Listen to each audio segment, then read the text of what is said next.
He's a tough street-fighting lawyer with the highest ratings for honesty and integrity. He's here to answer your legal questions and get you the help you need. You're listening to the Legal Lowdown with your lawyer, Joe Ingram of Joe Ingram Law. Joe Ingram has more than 20 years' experience fighting for his clients here in the state of Alabama. Joe's focus is criminal defense and family law. You don't have to face your legal issue alone. You've got Joe Ingram on your side. In case of sensitive legal matters, you can always reach out directly to Joe at joeingramlaw.com and arrange for a private consultation. And now, Alabama's defender of the defenseless, protector of the people, and all-around good guy, Joe Ingram. All right. You're listening to Legal Lowdown with Joe Ingram, your Alabama lawyer on WERC 105.5 in Birmingham, WBHP 102.5 in Huntsville, and W105.9 up in Tuscaloosa, WRTR. You can always check out my podcast on Apple, Spotify, and even my YouTube channel, joeingramlaw.com. Remember, if you have a case, better call Joe. If you have a case, better call Joe. All right, I want to stop just a second. The emails, the phone calls, and the messages last week from the show were so overwhelming, so encouraging, and so heartfelt. Because you let me know that you knew that I had been just away for a week and that you enjoyed our content. So it really warmed my heart. It made my day. And I reached out to all of you. Megan, John, all of you that I personally spoke to. Thank you. It really made my day. I made a decision this summer that I was going to work on the content that I've been working on for a while. And I thought, I'm going to use the show as a test tube. And it resonated with so many of you. So what that tells me is that those of you that listen to this show and this broadcast, you want to be extraordinary as well. So again, thank you.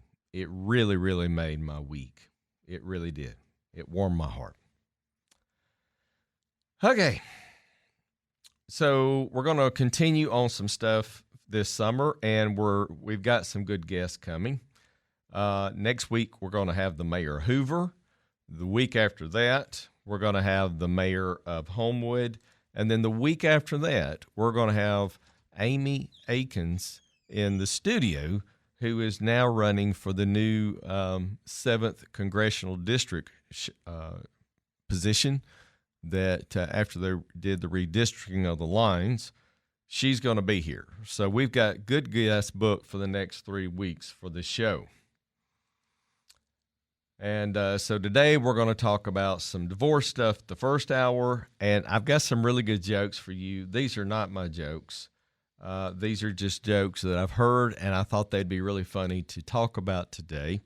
Then we're going to do some national and state legal news and some politics, and that should pretty much get us where we want to be. So as we continue, we want to remind you that we are so proud of our sponsors for our show. Flat Fee Real Estate of Birmingham is a full-service real estate brokerage that can significantly reduce the amount you pay to sell your home. There are no high commission fees here. Their brokerage was established right here in Birmingham over 10 years ago, and they remain locally owned and operated.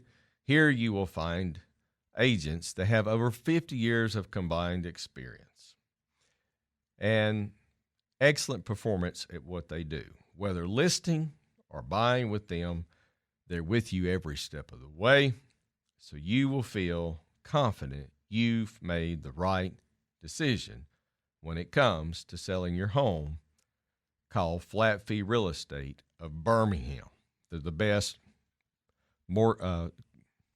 home brokerage company in Alabama.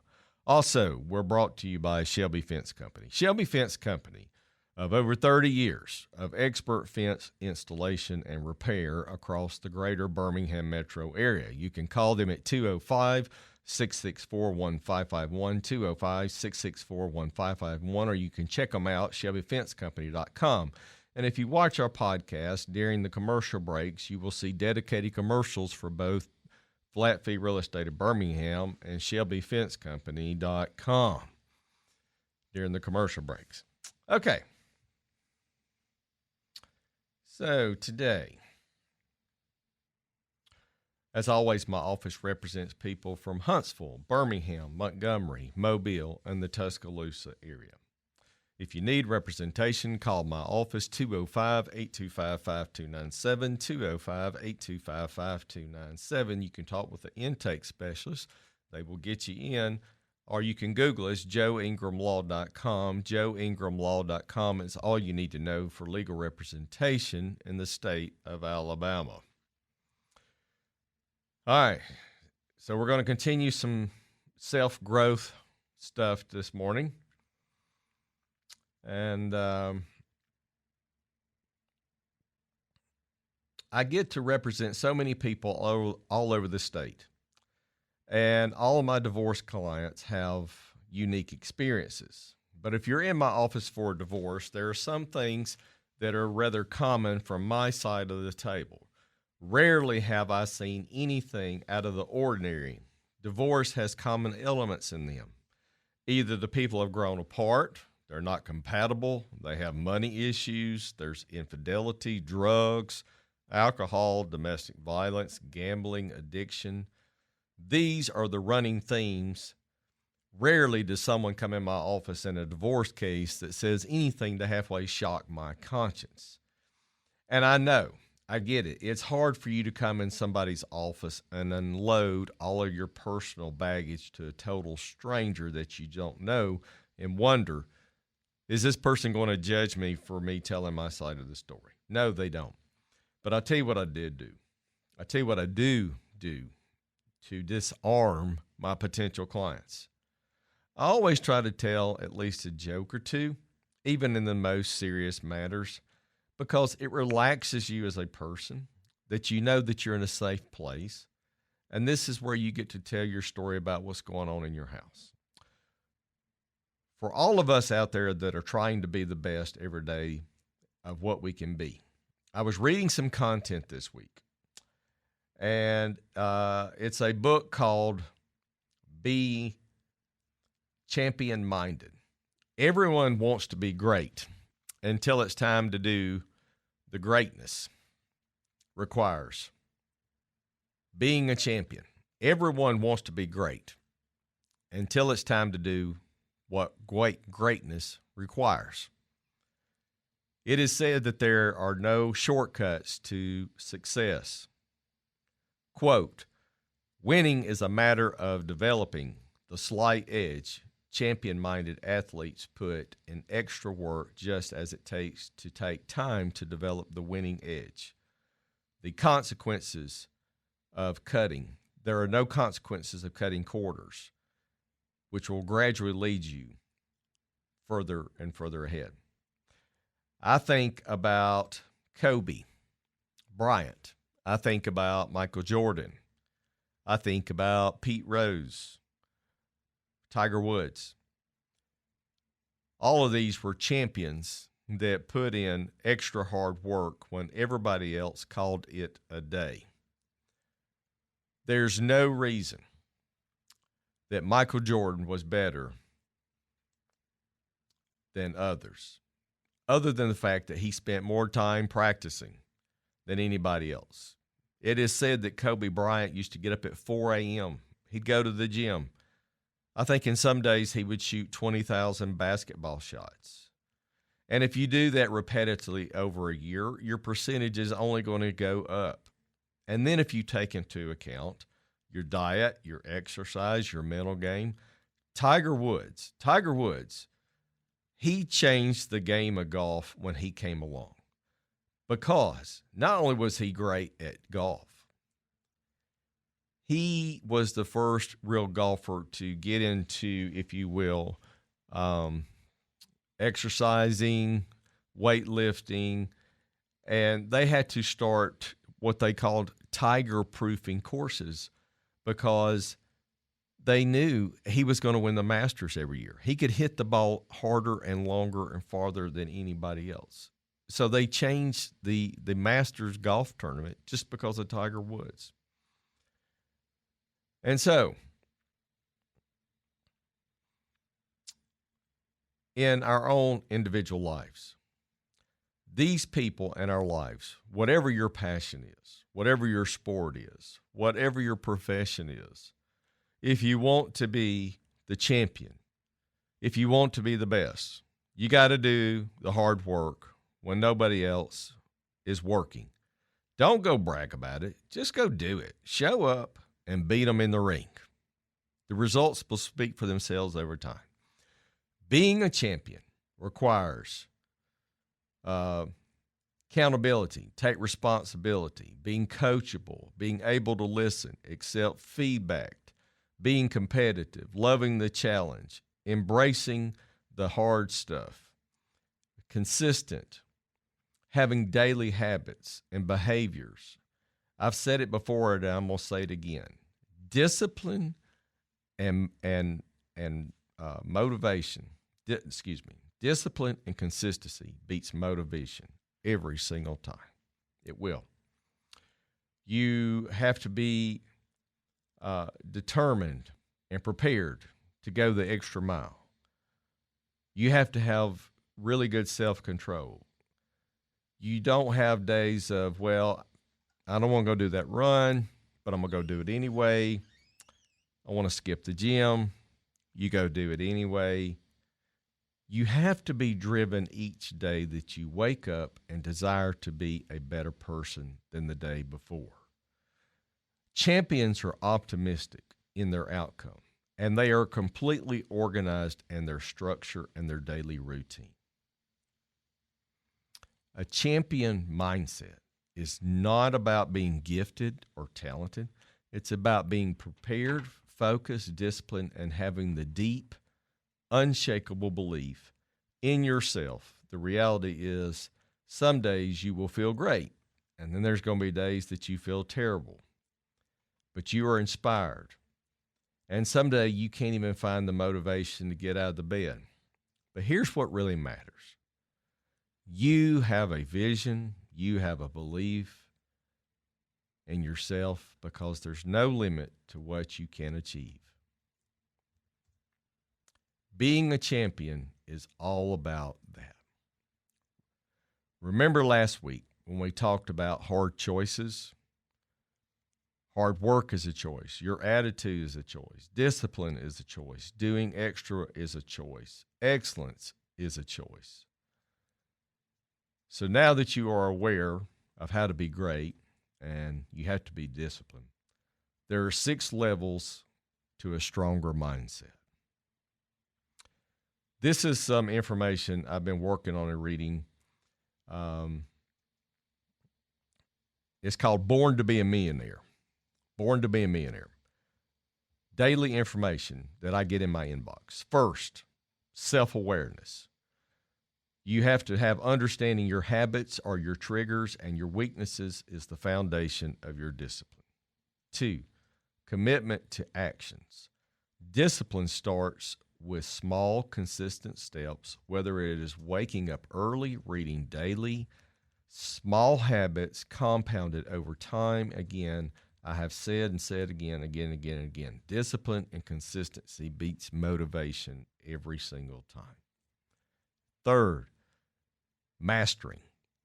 Delayed gratification. You have to be really willing to resist short-term temptations for long-term goals. This is where you separate yourself from average people. You're not going to see results today, but they're going to pay off over time. Emotional control.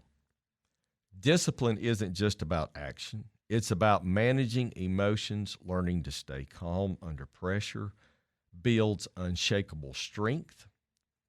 Next, unbreakable. Consistency, showing up even when you don't feel like it, is the true mark of discipline. I've said it before and I'm going to say it again. Consistency beats motivation every time. And last but not least, discipline as your identity.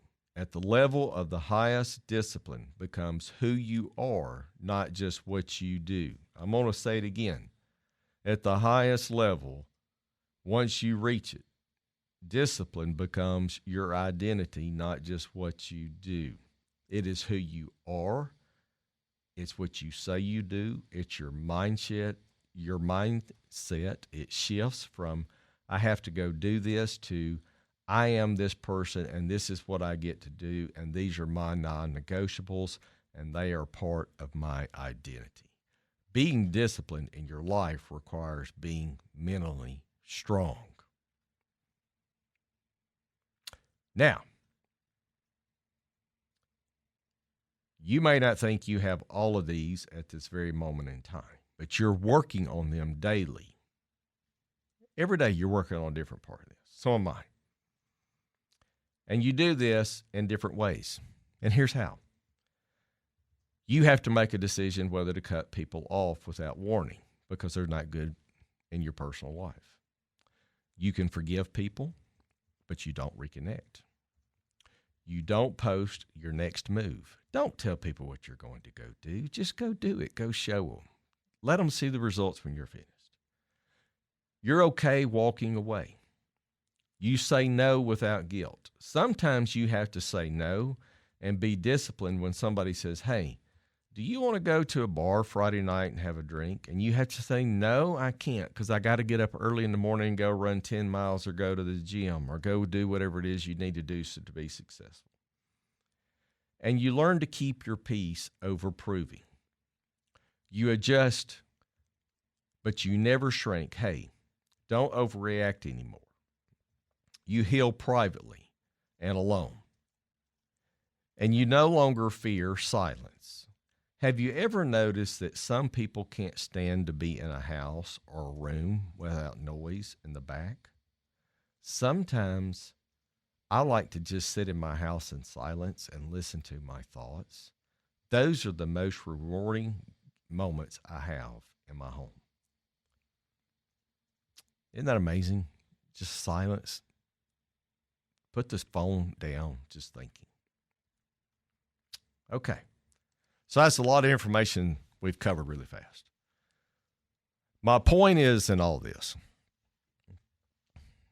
becoming the best version of yourself requires a lot of individual skills.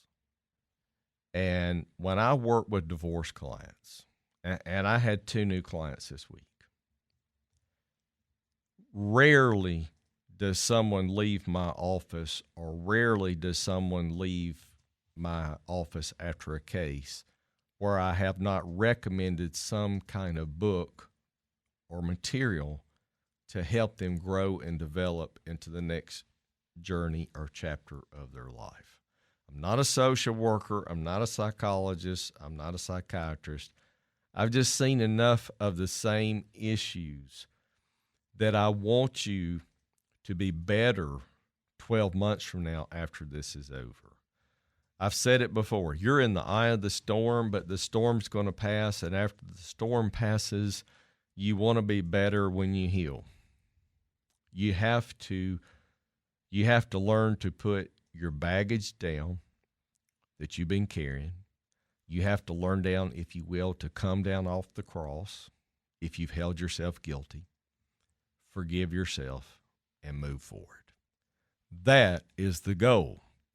And hopefully in some small way, this show and this broadcast is about you becoming the best version of yourself, whether it's after a divorce, after a criminal case, or that job that you hate working 9 to 5 and you decide to go open a business and start whatever it is you want to do in your life and in your journey. Man, that's good information. All right, we're 20 minutes in, and the next subject I want to talk about, I'm going to tease this up. All right, I got some really good jokes about marriage we're going to cover in the second half of the first hour. I didn't write any of these jokes. I was just on Instagram this past week looking at some content, and it came up in my algorithm feed, some marriage jokes. And I thought, we talk a lot about the bad part about marriage. I want to talk about some of the funny things about marriage. And for the women out there, you're fixing to be really happy because most of the jokes are about men, okay? So I have some really good jokes for the second part of the first hour. I also want to talk about, there is a book. It's called The Untethered Soul. It was written by Michael Singer. Now, this book was written, I think, in 2010 or 11. Michael Singer was on the Oprah show in 2012. That's how great a book this book is, called The Untethered Soul. We're going to talk about this book in the next segment. Now, folks, I want to tell you something. This is not an easy read book. It's a short book, but about the first 6 chapters are really hard because it talks a lot about your psyche analysis. It talks about all the issues of Freud, of the id, of your ego, your superego, and learning to step back and look at yourself from afar in a room and not reacting. Just bear with me, okay? I'm going to break this down. But for those of you that really want to grow, and I have lots of clients and they say, Joe, I know I need mental health treatment. I know I need mental health counseling, and I really can't afford the co-pays, and I don't have it under my coverage. If you go read this book is probably the equivalence of a year or two of mental health counseling. Honest to goodness, it is. Sometimes I will go back and read a chapter or two out of this book every year just to stay up current on some information that I work on with my clients. So if you stick around for the second hour, for the second segment of the first hour, and we talk about this book, The Untethered Soul by Michael Singer. This book, honest to goodness, will blow you away. And this book came to me by my mother. My mother said, Joe, you need to get this book and read it. And she was right. So it's really good information. Okay, so we're going to go to break here in a few minutes. We always thank our sponsors, Flat Fee Real Estate of Birmingham, Flat Fee Real Estate of Birmingham, and Shelby Fence Company. Shelby Fence Company, over 30 years of building fences here in the greater Birmingham metro area. They do great work. They'll take care of you. They built a fence for me. They were great. I want to mention again, next week we're going to have the Mayor of Hoover. Then the week after that, we're going to have the Mayor of Homewood. And then 3 weeks from now, we're going to have Amy Akins in the studio. She is running for the 7th Congressional District seat in Alabama. That's part of the new lines that were drawn, if you will. She's running against Terry Sewell. She's going to be in the studio, and she is a fabulous, fabulous candidate. You're going to enjoy that interview. So we've got some good interviews coming up in the next couple of weeks. You don't want to miss those. We're about to go to news and weather. Come back. We have some good marriage jokes. We're going to talk about some good stuff. We'll be back after the break.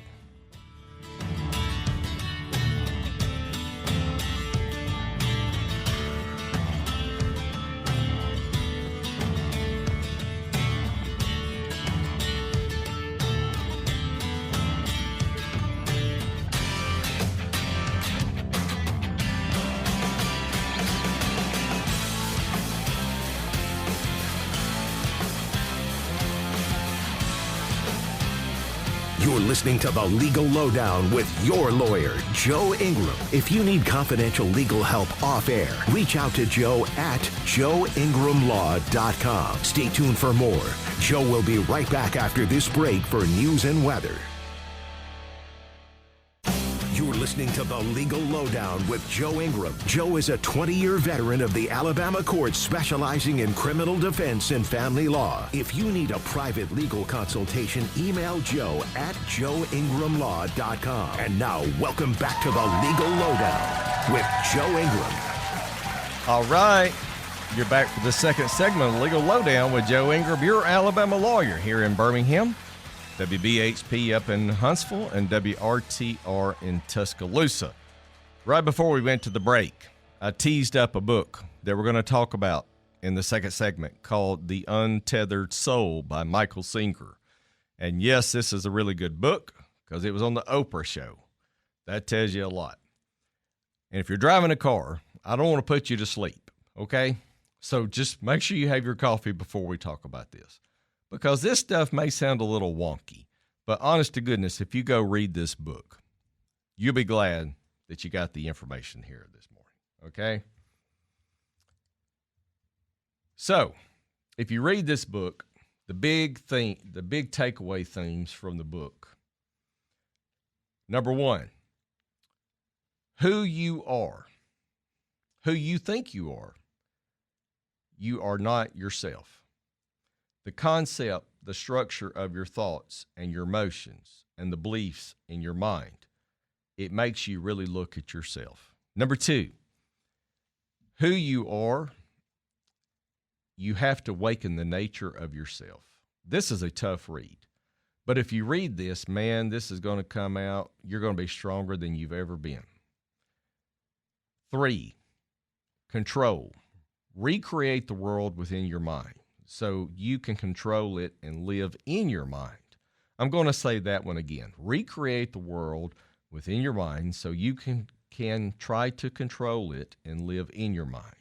Just bear with me, folks. You guys, you have to be really in the know to listen to this. 4, your mind and suffering. Stop expecting your mind to fix everything that's wrong inside of you. Your mind cannot fix everything. Some of us just learning to be active and proactive and make changes. 5, witnessing. Your mind, only the real solution to take the seat of the witness and the conscious and completely change your frame of reference. You have to stand back and look at yourself from a distance. 6, consciousness and awareness, the root of yourself. Taking the seat of consciousness and your consciousness, being who is aware of all inner and outer things. Now, I know some of y'all are thinking, I've lost my mind, but I'm telling you, this is a really good book to read. 7, inner energy, the flow of spiritual energy from the depth of your being. And I'm talking about what we call your chi and your spirit. And this has nothing to do with religion. It's talking about learning to stay open. If you remain open in enough ways, of uplifting energy will fill your heart, and your heart will never close. So many people that come in your life to you and they say, do you want to go have lunch? And you say, no, I'm too busy. I can't go have lunch with you. If you keep saying no to everything, eventually you're going to be closed off from the world. And people will quit asking you if you say no long enough. Learning to say yes. The more you say yes in your life, it will improve your life. Just like that movie. Give me just a second. Do you remember that movie that came out, I don't know, mid-2015? It was called Saying Yes, and it was about the guy that had ended a relationship, Jim Carrey. And so he read this book, and it was about saying yes to everything. And so he agreed to do it. He went to this seminar, and he said yes to everything, whether it was skydiving, learning languages, going on dates, whatever. The more you say yes, the more that you open yourself up to possibilities, the more opportunities you're going to have in life. If you say no and close yourself off from people, opportunities, whatever it may be, eventually people will quit asking you. So you have to stay open. It's a really good movie with Jim Carrey. All right. So you have to remain open. And I have to do that well because I'm introverted. Next, heart. The natural state of a healthy heart allows energy to flow through your inspiration for love and unending openness, liberation. Commit to the inner work and free yourself by finding yourself when you find out who you are and you come to terms with it. It's very liberating. And then what comes next is learning to let go. And a deep release is a spiritual path of itself. Constantly learning to let go and permanently find peace and joy. Happiness. Some of us are carrying baggage from our childhood, and we've never learned to put the bricks down, come off the cross, if you will. It's very liberating. And next is called centeredness. Persistently centered consciousness is the seat of the witness, the seat of the self. You learn to be centered and watch yourself from a distance. What I mean by that is, once you learn to deal with yourself, to learn to deal with your emotions, learn that everybody in life has their own baggage, their own problems. You're not that important in the big scheme of life. Now, we're all important. All I'm telling you is, if you go out and you get on a bus today, everybody on that bus is thinking about their own problems, not about you. They may look at you. They're not thinking about you. If you learn to sit back and watch yourself from a distance and just watch people, you'll be more centered and grounded in your daily life. Just trust me on this. Okay. Unconditional happiness. If you decide that you're going to be happy, you will not only be happy, you will become enlightened. I'm going to say that one again. If you decide that you're going to be happy, you will not only be happy, you will become enlightened spiritual. Spiritual growth, the path of using life to evolve spiritually.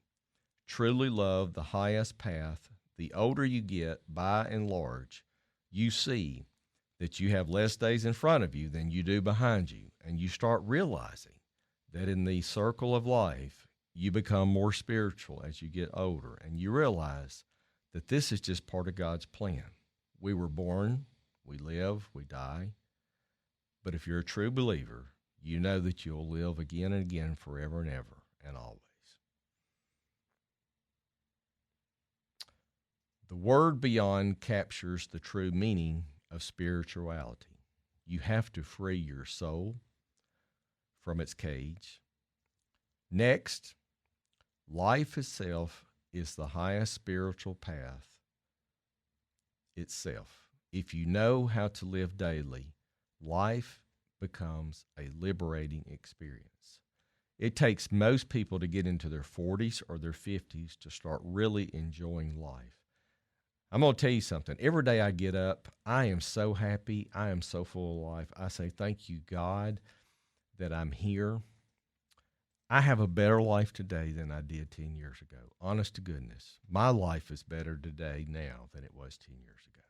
You're so happy. You're so grateful. Learning to be grounded. Learning to be thankful for everything that you have. Thankful that I have a job. Thankful that I have a home. Thankful that I have a roof. Thankful that I have a car. Thankful that I have children. Thankful that I have a family. Everything that you have is a gift from God. It is. We live in the greatest society in the world, and we live in the greatest time to be on this planet. People that are born today are probably going to learn to live to be 120 or 130 years old. It's given because we have so much advantages now.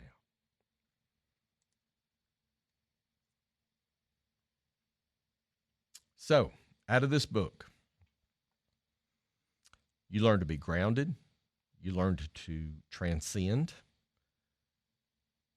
You also learn that the personal and naturally awakened to the higher aspects of your being. We are all here for a purpose. God has a plan for every person on this earth. You have a journey, whether you know it or not, and it was pre-planned before you were ever born or conceived.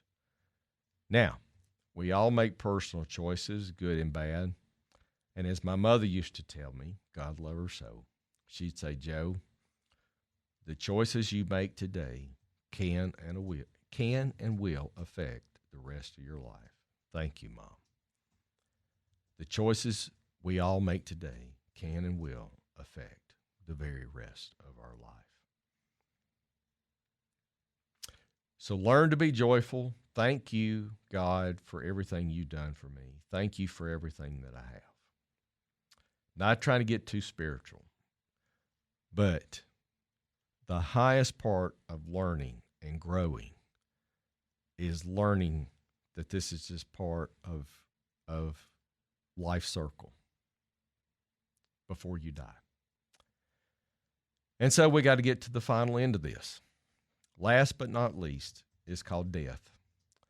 The best teacher of life is death.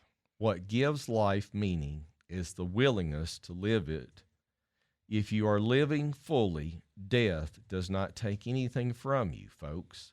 Do not fear death, because two things are certain in life: taxes and death. You may skirt your tax issues, but you're not going to beat death. Now, there are some really rich folks out there that are trying to freeze their bodies to make it another 100 years and come back and all that crazy nonsense.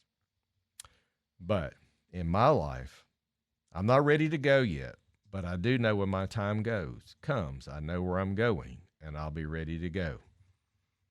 If you know where you're going, there's nothing to fear. Amen? All right. Okay, so let's talk about some national news. We got to mention Senator Lindsey Graham. He passed away last Saturday night. It was a shock when I woke up Sunday morning. And the big takeaway for Lindsey Graham is so many people talked about how funny he was in meetings and how social he was in Congress and in meetings. And when he met with world leaders, he always tried to tell a joke, even in the heatest conversations. And that's the same thing I do with my clients.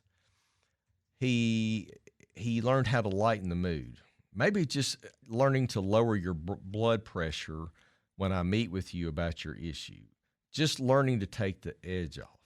And I know when I talk to my clients about serious divorce issues, I get it, or criminal issues. It's scary. But if I can just bring your blood pressure down 10 points, then we've come a long way. And so I didn't know that much about Lindsey Graham, other than I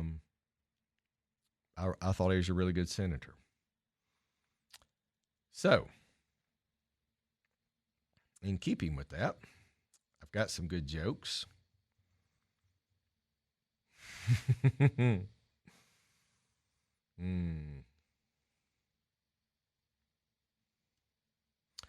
First joke is, if you're ready for this, ladies, you're going to love this. People think marriage is all about intimacy all the time with your spouse. After 10 years of marriage, that changes to excite a woman. Instead of dinner and a movie and flowers. You know what turns a woman on after 10 years? You say things like, honey, would you like some new hardwood floors in the house? Would you like that new granite kitchen countertop? Or in the bathroom? Or how about some new chandeliers in the foyer? Oh, and by the way, absolutely, I was going to build that pool in the backyard. Forgive me for thinking that. That's what it takes to excite women after 10 years of marriage. It's not all about passion and romance. Being married is kind of like, now, guys, this is men speaking about marriage. Being married is like being in an AA meeting for Alcoholics Anonymous. How's your marriage going?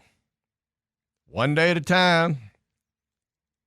How do you say anything wrong today? I haven't said anything wrong today, but I don't know what tomorrow's going to bring. Hi, my name is Joe. I'm a married man. It's been 6 months since my last decision. I felt the urge to have an opinion the other day, but I knew better. So I just shut up and did what I was told to do by my wife. Being married is like being in AA for alcoholics. Here's a good one. Why do men expect their wives to cook their meals? And the wife goes, oh, why? And the husband says, because it's the law. And the wife says, it's the law. And the husband says, yeah. The law says that prisoners get fed 3 meals a day. Maybe your marriage is like being in prison. Anyway, I thought those were kind of cute. Here's one for men talking about marriage. For men going through a divorce, these are some words of wisdom. And I've had a lot of female clients, and next week we'll do some of those jokes as well. For men, the game ends when the king falls, not when a pawn takes your queen. I'm going to read that one again. When the king falls, not one, a pawn takes your queen. She laughed. She cheated. Maybe she found somebody better. Let her go. A queen's betrayal might hurt, but it doesn't end because you are the king. And a man never forgets that the king runs the castle, not the queen, not the pawns. A king without a queen is still a king. A queen without a king is just a queen.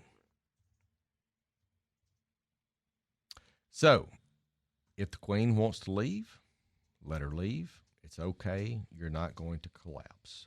Your mission and your mindset, your money, your masculine, you are the king. Your kingdom because you took the peace off the board. Remember, the throne is not lost to betrayal or heartbreak. It's lost because you protect the kingdom. So go build the kingdom. Let them all throw the stones at you. And remember what I've told you before. Someday you get to throw all the stones back at them at one time. So men, you're the king of your castle. If your wife betrays you and leaves you, it's okay. There's going to be a better day. Let her go. And I've also told you this before, and I'm going to say this again. Just because your wife cheated is not necessarily the reason to end a marriage. It doesn't have to be. You can overcome it if the two of you can do it together. You two have to make that decision together.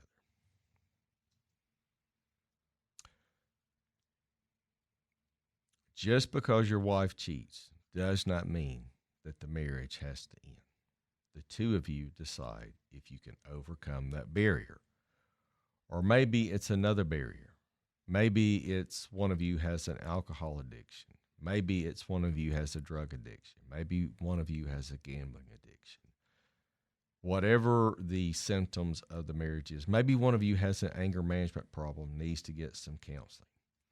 You have to decide to overcome it together and to be a team for a marriage. Remember how much I've talked about this. A marriage is a team of two people working together to be better. All right, national legal news. So this last week, we finally ended the Charlie Kirk preliminary hearing. This thing keeps getting crazier. Now the judge has asked for written briefs from the state and the defense counsel. He's put them on a scheduling deadline, and then they're going to have arguments, I think, in September. Are you kidding me, for a preliminary hearing? This is insane. I have never seen anything like this in my life. This is crazy. The more I hear about this case, I really believe the judge is just enjoying being in the limelight. I don't think he has any clue what he's doing about criminal law.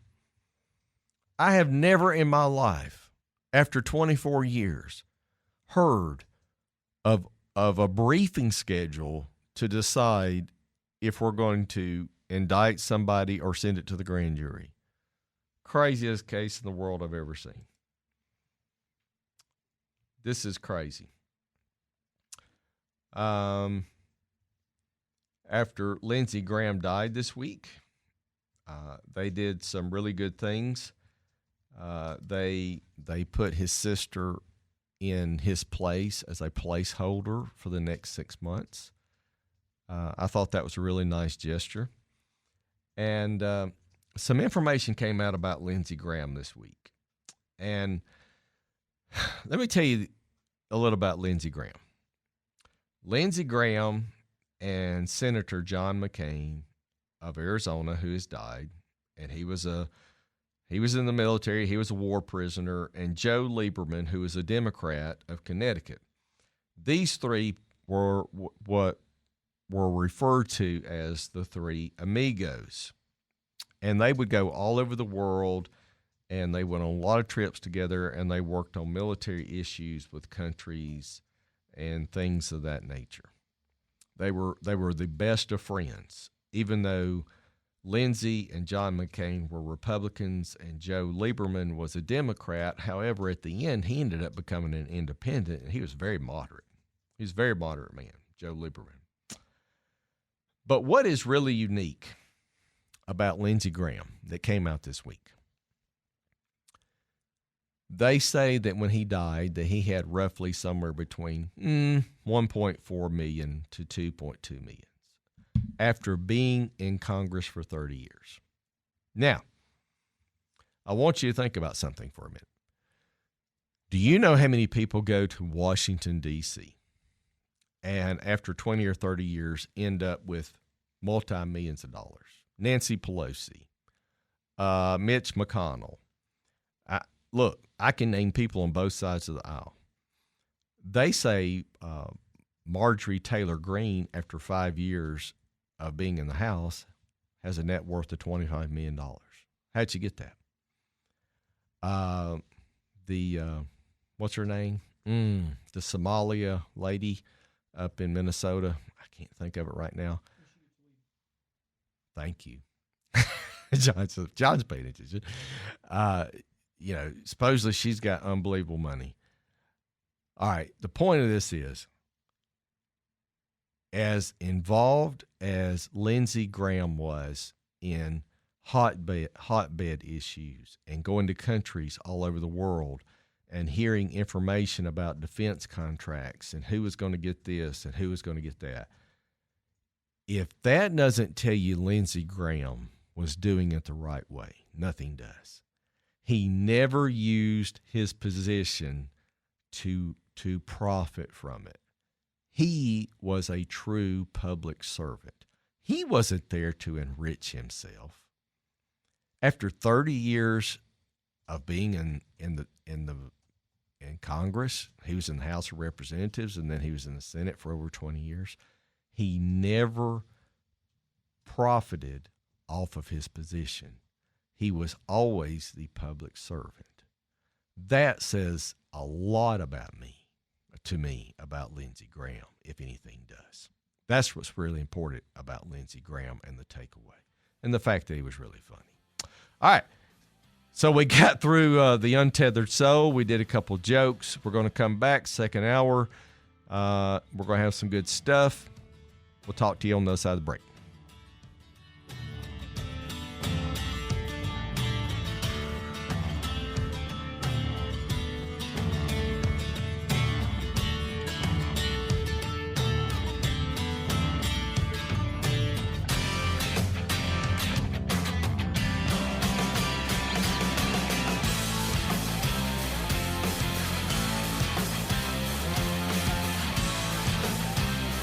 You're listening to The Legal Lowdown with your lawyer, Joe Ingram. If you need confidential legal help off air, reach out to Joe at joeingramlaw.com. Stay tuned for more.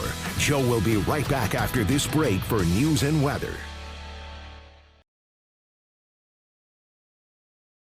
You're listening to The Legal Lowdown with Joe Ingram. Joe is a 20-year veteran of the Alabama courts specializing in criminal defense and family law. If you need a private legal consultation, email Joe at joeingramlaw.com. And now, welcome back to The Legal Lowdown with Joe Ingram.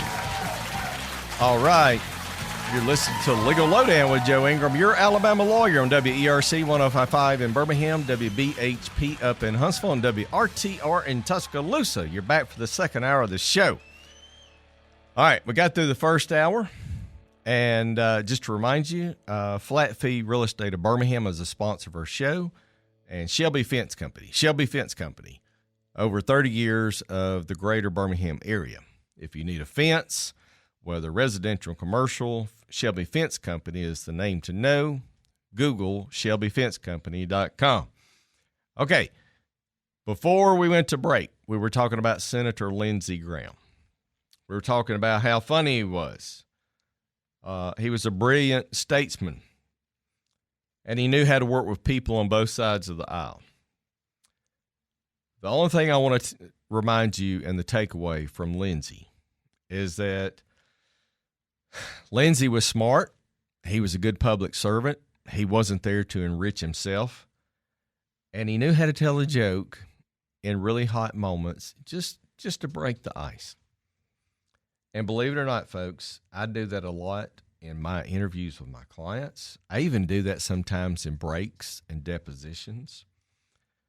Even as nasty as a divorce deposition can be, I will joke with the other side during the break just to lighten the mood. It's just a job. It's not business. I mean, it's just business. It's not personal. Don't take yourself so serious. Just lighten up, Francis. Sometimes you just got to lighten the mood. It'll lower your blood pressure 10 points. It also helps humanize your opponent and people. Okay.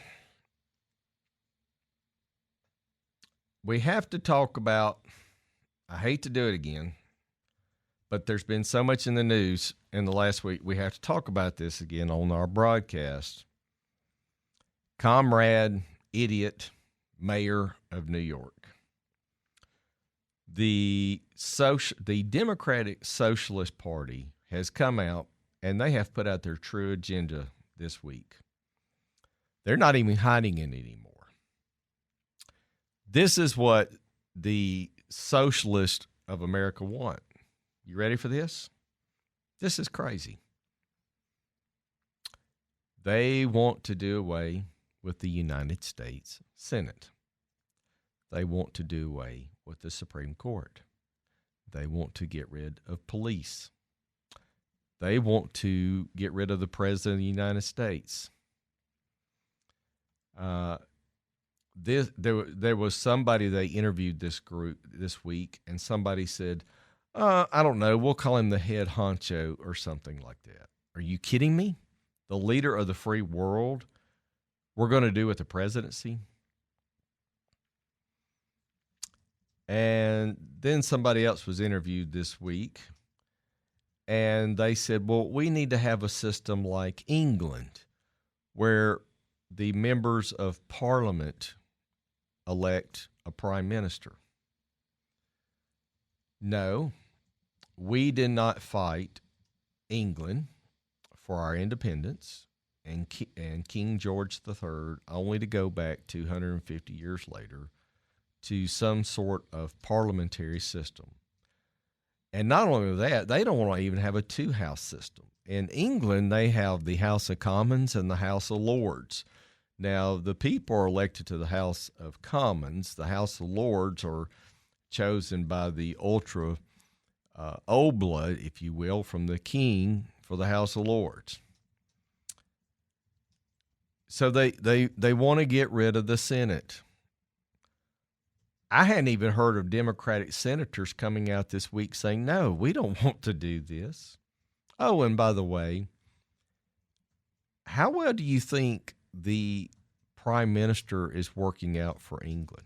Do you know how many prime ministers they've had in the last 5 years? It's a lot. And there's no stability if you do away with our government. Some of these folks want to go to Sharia law. Sharia law is taking over England. The Muslims are taking over England. It's scary if you go read the news. That is what's coming to America. I'm not kidding you. It's here. And if your blood is not boiling about socialism, I don't know what gets you. I heard it said the other day. Somebody said socialism is either people that are idiots or people that are evil. To me, whether you fall into either class, either an idiot or evil, you're just stupid and you don't need to be in this country. Oh, and just for the record, if you come here from a foreign country, you do not need to be serving in the House of Representatives or the United States Senate if you will not take an oath to this country to follow our laws, to assimilate, and stand behind the American flag. I am sick of these people coming here from foreign countries. Omar is who I was thinking of before the break, from Minnesota. That's the best person you can put up to be in the House of Representatives? Are you kidding me? These people want to destroy America from within. And if we allow this to happen, it's going to happen. There's a guy up in Minnesota, up in Michigan. His name is El Said, I think. Claims to be a doctor. Supposedly, he's going to win that Michigan House race. I think there's roughly somewhere between 12 and 20 seats that socialists are going to pick off in November in the election. Are you kidding me? We're going to put 20 socialists in D.C. in our government? They're going to destroy us from within. Why are the leaders of the Democratic Party not standing up and saying, no, we're not socialist. We are capitalist. I'm going to say it again. Do you know anybody that ever said, I want to come to America because of communism and it does so well there? No. You come to America to be free for capitalism because we have the greatest system under the earth. It's driving me insane. And it seriously, seriously concerns me that these people are going to be elected to Congress and they don't have the best intentions for our own government. They're going to take an oath and they don't even want to follow the oath. They want to do away with the presidency. They want to do away with the Senate. They want to get rid of the Supreme Court. They don't want police. If you don't have police, you're going to have anarchy in the street. It's a scary time. These people come out and they say what they're for. And all of us on the right, the ones that are the true believers, we're out there saying no. Where is all the Americans saying no? We are not socialist. Get out of here. Anyway. Okay. Social Security. We've been talking about this. It's going to run dry in 2032. Social Security will be depleted by 2032. President Trump this week came out and announced that he would like to use the Australia system, if you will, to replace Social Security for younger employees. And so then you have to go find out, well, what is the Australia system for Social Security? Social Security is broken. And Trump thinks he's found a fix. He told reporters this last week that he was looking at the Australia system. And so the issue becomes, well, what is the Australia system? I want to remind you, we've had Social Security in our country since 1935. President Trump did one good thing in the last year. He came up with the, if you will, the Trump accounts for babies that are born, that $1,000 gets put into their account when they're born.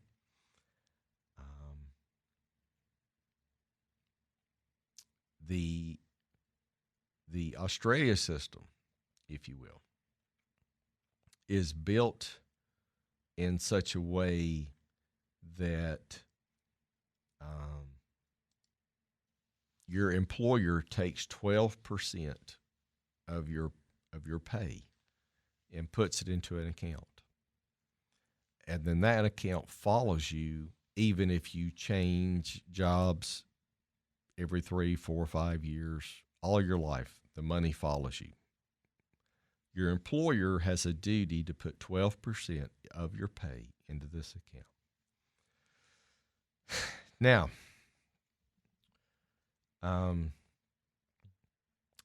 Social Security, when it was set up, had the best intentions. And here's why. At that time, a lot of people stayed at one job for 30 years. Most employers used to offer a pension. You would collect Social Security. You would work for 30 or 40 years. You retired. You would start claiming it. And then people would die off by the time they were 65 or 70. Those days are gone. Now people are retiring and living 20, 30 years into retirement. And a lot of people don't have the retirement for 20 or 30 years. It's just not there. In fact, roughly less than 3% of people are really prepared for their retirement.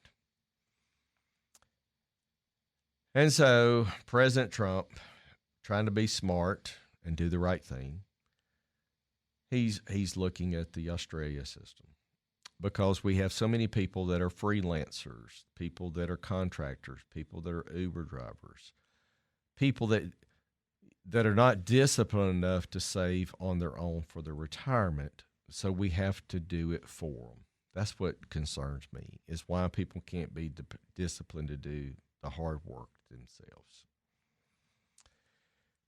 And here's the problem for me.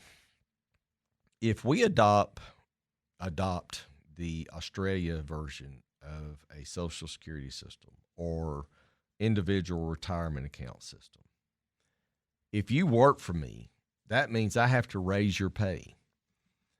And you're going to say, why? Well, I got to put 12% of your pay in an account, so that's going to lower what you bring home. So the employer is going to have to pay you more so that you bring home the same amount of money, if you will. I'm not sure that this is the right answer. However, I do think that's heading in the right direction. Social Security is not working, and no one wants to touch it, and no one wants to fix it. So maybe this is a good way to start. And in fact, they started doing this to teachers about 30, 35 years ago. You didn't really have to put money in as a teacher.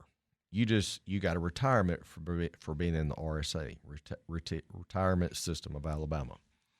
Now it's mandatory that you have to put a percentage in. I think it's like 3 or 4% into the RSA. So there is a reason to the madness of why you do it. I'm just not sure that as an employer, this is going to work for employees, because if you take the first 12% of what they make and you put it away for them, that's going to change how much they bring home every week or every month. However, we do have to figure out a way for people to pay for themselves. We cannot take care of people from the cradle to the grave. It's just not going to work. So that is Trump's version of how to handle dealing with the Social Security problem. And I like it better than the model that we talked about last week, where they just keep taxing the rich to death to pay for everybody else. I like that better than what was offered last week. I think it's going to come down to a combination of both. People are going to have to just automatically contribute to an account that follows them their entire life. And unfortunately, as always, the rich are going to get taxed more to pay into a government program. Okay, state legal news. This is really good. And it's because we have Senator Katie Britt and we have Senator Tuberville in Washington, and President Trump loves them. There has been a story about the new I-10 toll plan for Mobile. And it's been presented a couple times. 2019, there was a lot of blowback because you were going to have to start paying tolls. And people didn't want to pay the tolls to build the new bridge and the infrastructure to support the construction. And back then they were talking about paying $6 each time, or $90 a month for a pass, for unlimited pass for the new I-10 bridge. And, it got a lot of blowback. Nobody wanted to do it. Well, it looks like it's going to happen this time. Kay Ivey declared it dead in 19. The new toll bridge is going to cost roughly $3 billion to build. It's going to be 215 feet tall. It's going to be a cable type bridge over the Mobile River interchange.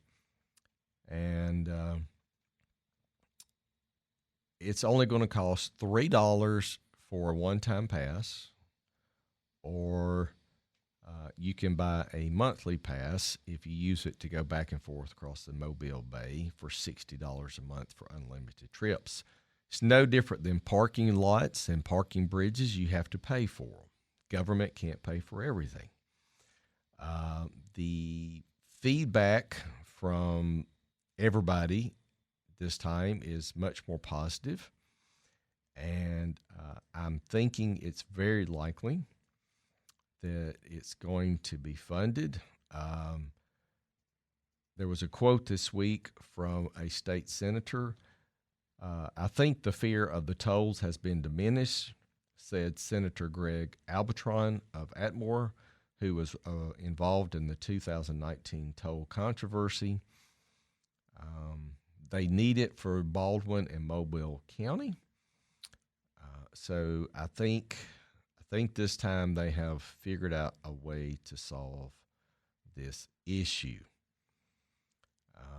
You're going to have a toll to pay for the building of the bridge. It's not going to pay for itself. And they really need it down there for the infrastructure. They need it for the traffic. It's a necessity. So this is going to happen, and I hope it does. And Trump is very much heavily invested in Alabama right now. Whether it's the FBI buildings up in Huntsville, whether it's the bridges down in Mobile, he's really even pushing the data centers for Alabama for revenue and money. So President Trump, for all intents purposes, has a real incentive of Alabama because he made his first appearance here on the national stage when he decided to run for president. He loves Alabama. He loves Katie Brett. He loves Tommy Tuberville. So I believe this federal project for the new bridge over the Eastern Shore is likely to happen.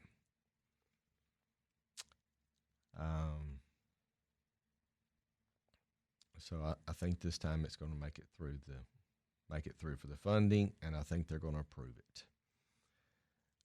There's still some critics about the tolls, but I'm sorry, folks, you're going to have to pay to ride on the bridge. There are places I go in Florida. I just know when I get there, I got to pay the toll to ride on the bridge.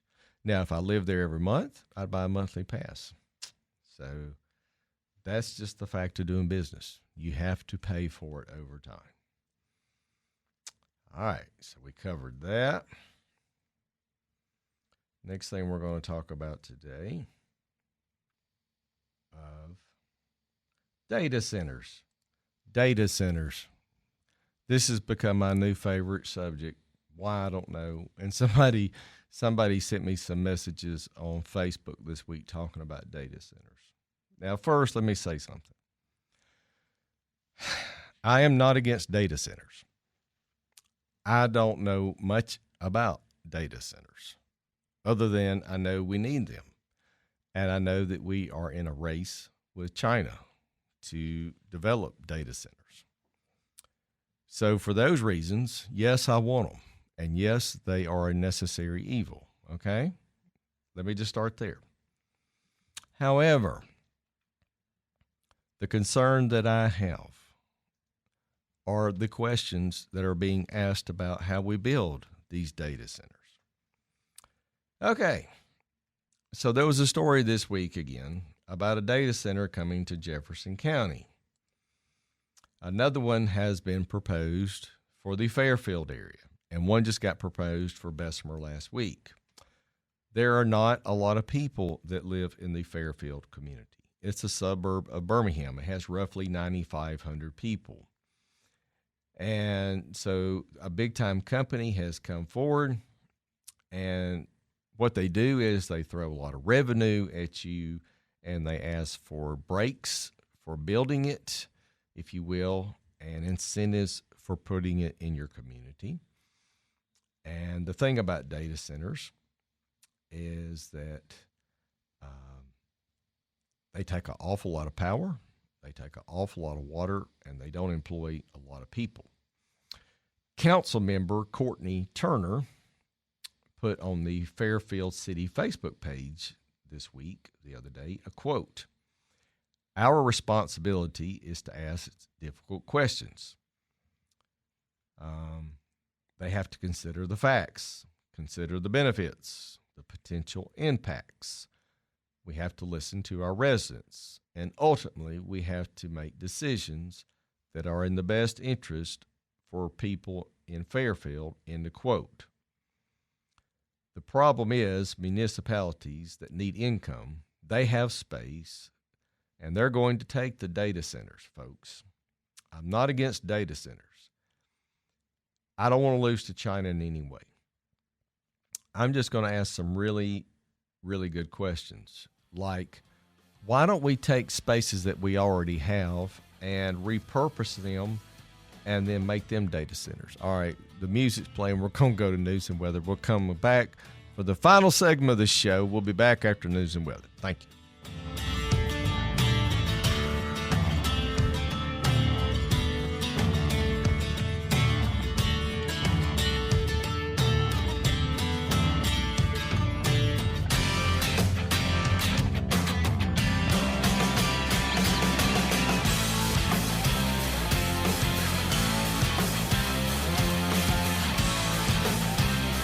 You're listening to The Legal Lowdown with your lawyer, Joe Ingram. If you need confidential legal help off air, reach out to Joe at joeingramlaw.com. Stay tuned for more.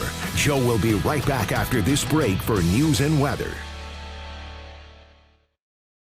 You're listening listening to The Legal Lowdown with Joe Ingram. Joe is a 20-year veteran of the Alabama courts specializing in criminal defense and family law. If you need a private legal consultation, email Joe at joeingramlaw.com. And now, welcome back to The Legal Lowdown with Joe Ingram. All right. You're back with Joe Ingram, your Alabama lawyer, on WERC 105.5 in Birmingham, WBHP up in Huntsville, and WRTR in Tuscaloosa. Happy morning. Thank you for listening to this show. Final segment. If you listen to the show today, first hour we talked about some information for your mental health if you can't afford to go to a psychologist, sociologist, social worker to work on yourself.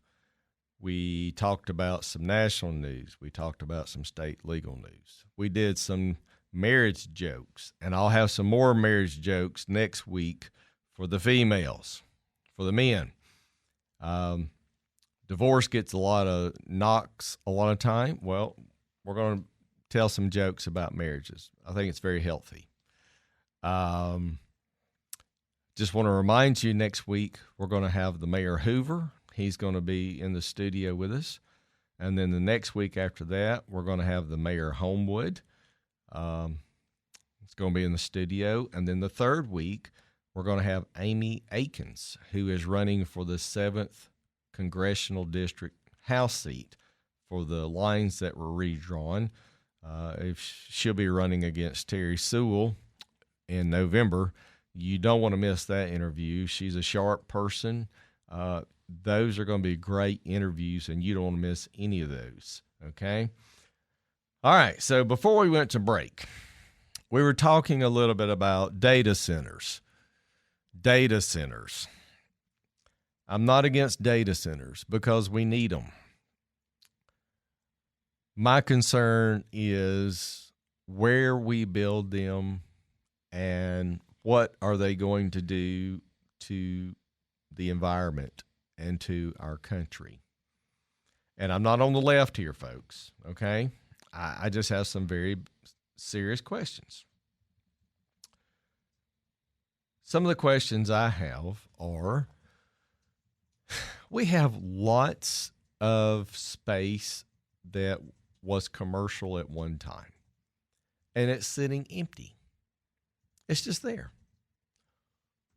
Why cannot we, what's the word? I have trouble with words sometimes. Why can't we just change the, what's the word I'm looking for? Gosh. Help me, John. What's the word I'm looking for? Just not rezoning, just not tear down the building, just restructure the building. Renovate. I have trouble with words sometimes when I'm thinking. I'm tired at the end of the week. John's so brilliant. Why can't we just renovate the structure that is already sitting there? I'm thinking of several buildings right now in Hoover and on Highway 280 that are massive structures that were big box commercial stores. Why can't we just renovate those buildings, put whatever stuff you need to put in there, and you don't have to go build nothing? It's already there. I'm really asking some good questions. Why do we have to buy 79 acres and flatten the land and then put up a new building and then all this new power and all this fiber optics and stuff to build up a data center? I don't have all the answers. I'm just asking the questions because I really care. And here's why.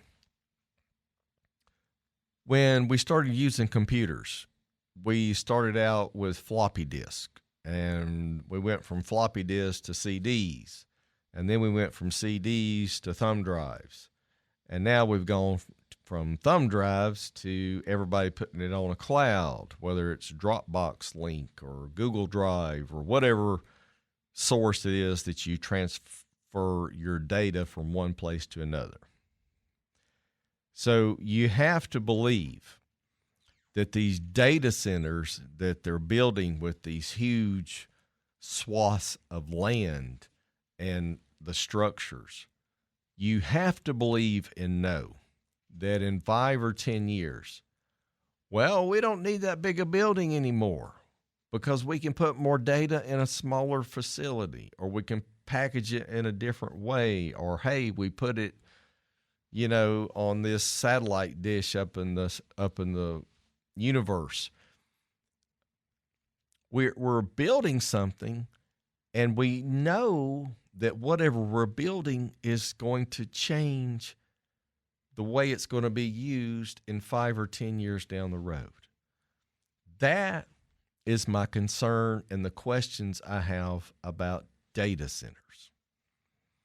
Now, these companies that are building the data centers, they have the best interest in mind, but they're doing it because they're doing it to make a profit. They're not building data centers for the benefit of the community. They're doing it to make money. They are. Oracle is a big one for the data centers. And, they have lots of money. They can go throw it at communities that are don't have a lot of revenue streams.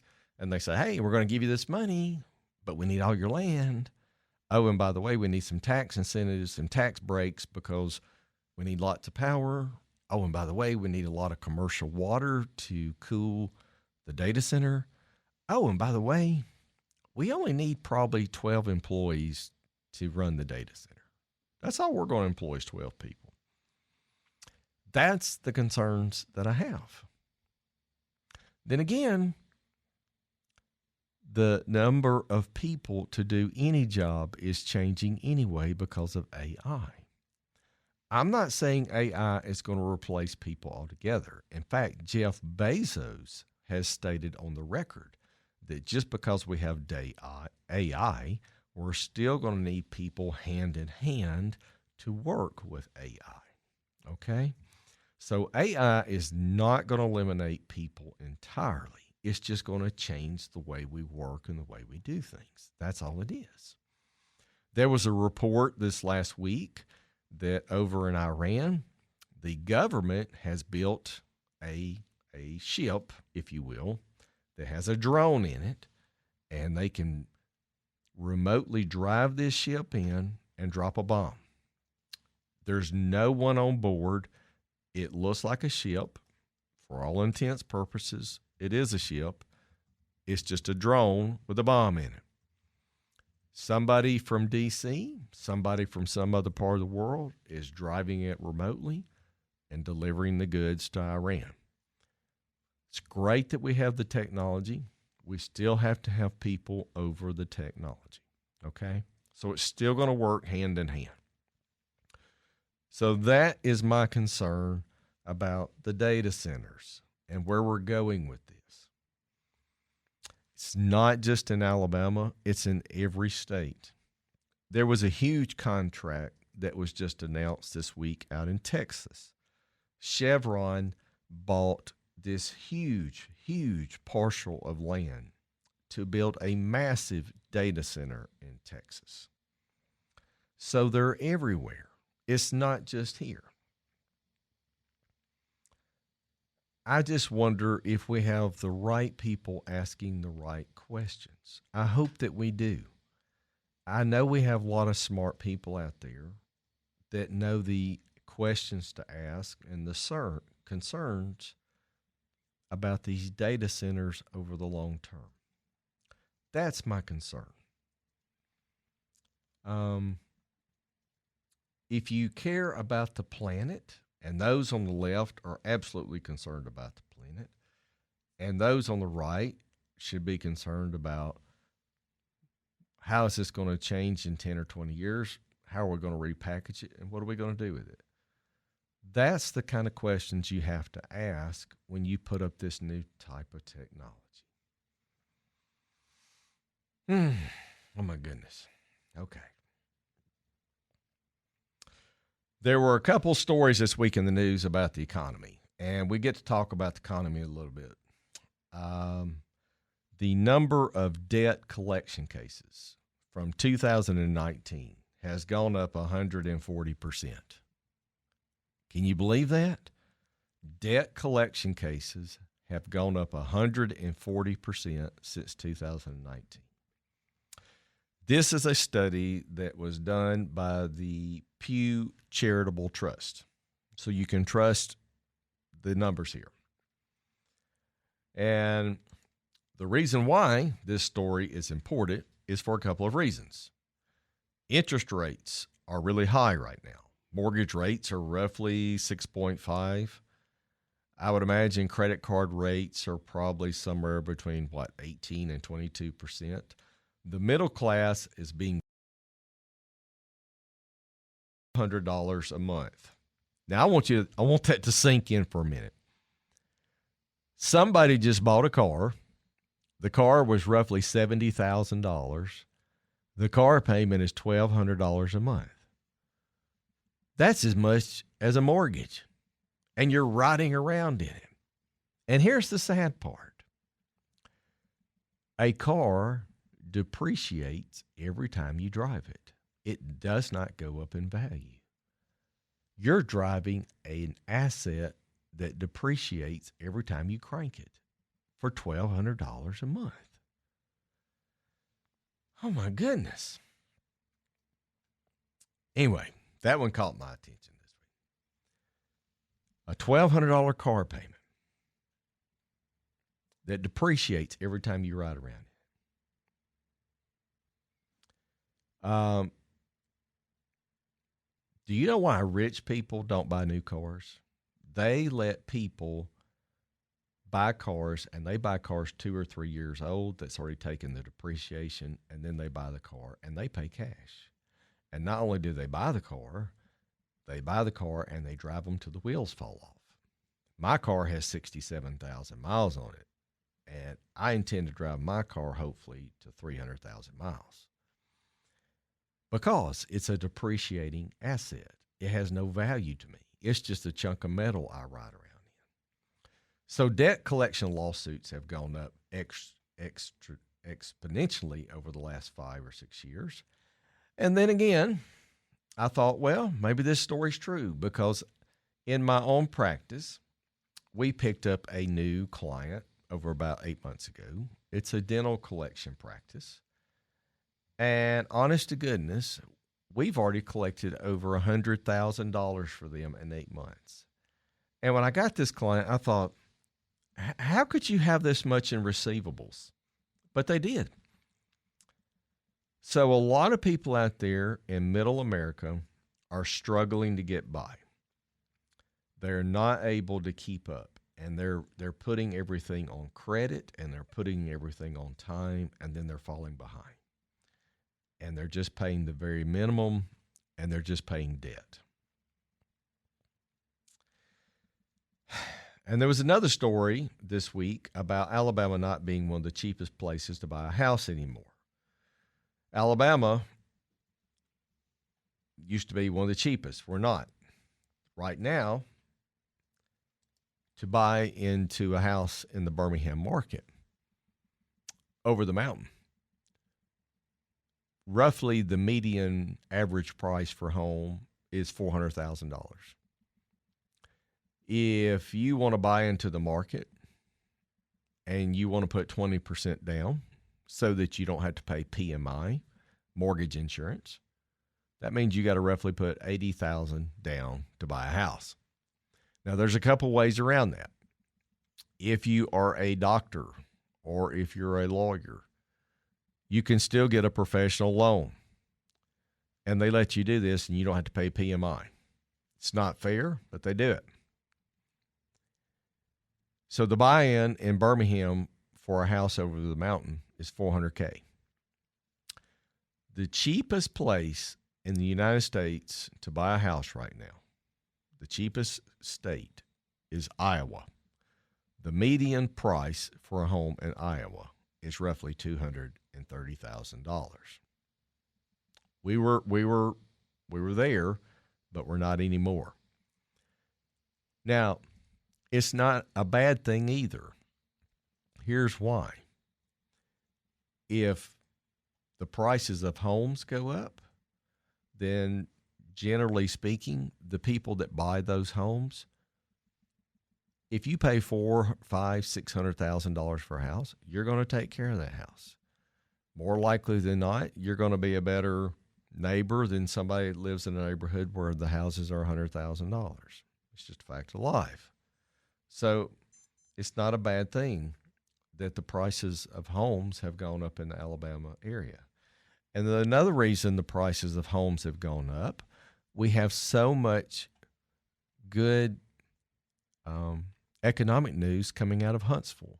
The Redstone Arsenal, the FBI buildings, all the technology that's being built up in Huntsville. They are building like 7,000 new homes over the next year up in Huntsville. They can't keep up with the demand. So that's good for the state of Alabama. And let me tell you something else that you're not going to hear anywhere else but here. Do you know why the price of homes went up so much after COVID? Do you want to know why? Joe Biden. Joe Biden let 12 million people walk over the border. And when he did that, they had to put 12 million people somewhere. And if you'll remember, they put them in New York. They were putting them in hotels. They were moving them here. They were even moving them there. They were moving them everywhere. All these people flooded into the country. It raised the price of rents. It raised the price of mortgages. It raised the price of homes. So Joe Biden had a direct effect on the cost of homes going up really fast in America. I don't know that we're ever going to get back to a 4% mortgage rate due to the economy we're in. But it's because we printed so much money during COVID, and now we're paying so much interest on the debt is why the bond market is so high when you buy a mortgage. So it's just a fact of life that after COVID, we did this to ourselves. Not only COVID, I want to back up just a minute. Do you know over the last roughly 26 years, Bill Clinton, when he left the White House, we were essentially debt-free. When George Bush took the White House, we had a surplus. 9/11 happened. We immediately went into serious debt because we had the war on terror. We were spending every dime we had on the military to fight in Afghanistan, out of Iraq.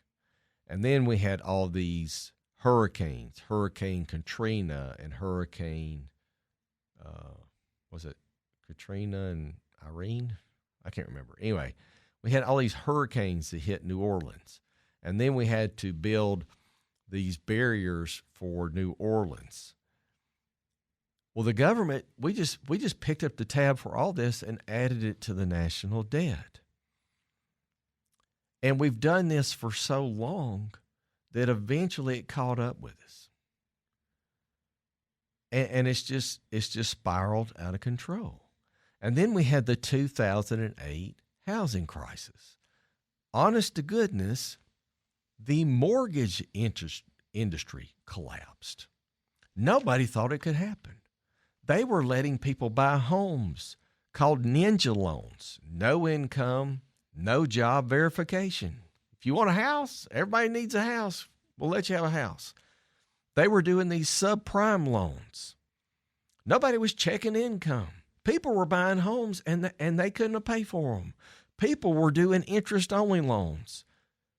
They were paying interest just to buy a house. People were doing investment properties. It was crazy.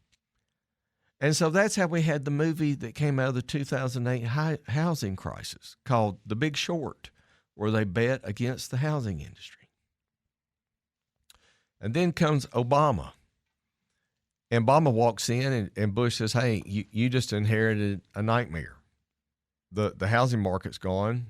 The big banks are gone off Wall Street. We're in a mess. It's yours. I'm gone. I'm buying. So we had cash for clunkers. Obama took over some of the automobile factories. They said, we got to retool the factories because we got to keep up with the foreign car makers. So literally they were giving you cash for clunkers. If you'll go turn in your car and buy a new one, we'll give you some money to go towards buying a new car. It was just incentivizing people to keep the economy going. That's what it was. So we've had 9/11, we've had the hurricanes, we had the housing crisis, we had the bond crisis of Wall Street, where we bailed out Wall Street. And then we had the wars that lasted forever. And then we had COVID. And COVID is what killed America. Because we did these things called PPP loans, where everybody's sitting at home, everybody needs income. We're going to just give you the money. You tell us what it needs to run you, and we're just going to give it to you. And all we did was just run down to the Treasury, and we printed all these dollars, and we took interest rates, honest to goodness, to zero for like 2.5 and 3 years. My bank called me after COVID started. They said, Joe, interest rates are zero. We want to send you $100,000. I said, I really don't want it. Well, it's free money. Just take it. There's zero interest on $100,000. Just take the money. And so all of these things has led to where we are in the housing market and the interest rates. I don't know that we ever get back to where we were. We're going to have to make some hard decisions about the budget. We're going to have to make some hard decisions about our deficit. Everybody this time of year, October is what they call the fiscal year for businesses, where they say, hey, we got to redo our budgets. For the federal government, this is where they say, go spend all your money because you need to ask for more money next year. What we need to be doing is telling people to say, hey, I need you to take a 10% haircut across the board for every budget. Sorry, we do. Every budget needs to take a 10% haircut. Okay, so before I get out of here, final thought for the week. Discipline will cost you sleep. Discipline will cost you comfort. Discipline will cost you your ego. Discipline will cost you distractions. Discipline will cost you late night outs. But in return, it gives you everything you ever truly wanted. That's what discipline gives you. Do not give in if you don't see the fruits of your labor right now. Take the long-term approach. You'll be better off in the end. It's been a great week. I've enjoyed being back with you. We got great guests coming up in the next couple of weeks. Stay out there. Stay positive. Enjoy the summer. I think they're going to pass it finally. We're going to do away with the what's it called? Time change law. Thank you, John. Daylight savings. John's standing over there thinking, Joe, you're so stupid. Daylight savings time. Yes, I think it may pass finally. If it does, I will be so happy. I'll be running around the streets. I hope daylight savings time passes this time. Stay out there. Have a good week. Stay positive. Work on yourself. Enjoy the summer. We've had so much rain in the last week. My yard's needed it. I wish I'd put the fertilizer out to enjoy the benefits of the rain. And I have a prediction that August is going to be really hot this year. I looked at the Farmer's Almanac. I think August is going to be really, really hot, and that's fine with me. The hotter, the better. I can handle the heat any day of the week. As always, thank you to our sponsors, Flat Fee Real Estate of Birmingham. If you need a realtor, Flat Fee Real Estate is the name to know in the Birmingham area. If you need a fence, Shelby Fence Company, shelbyfencecompany.com.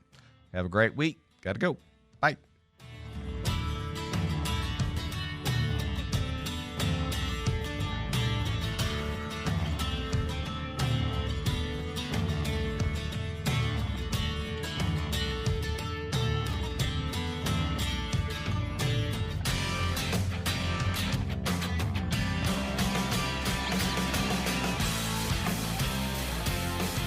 Thanks for tuning in to the Legal Lowdown with your lawyer, Joe Ingram of Joe Ingram Law. Don't forget to follow Joe's Legal Lowdown podcast on iHeart. If you need a private legal consultation, reach out to Joe on his website, joeingramlaw.com. Tune in again next Saturday for the Legal Lowdown with Joe Ingram. No representation is made that the quality of legal services to be performed is greater than the quality of legal services performed by any other lawyer.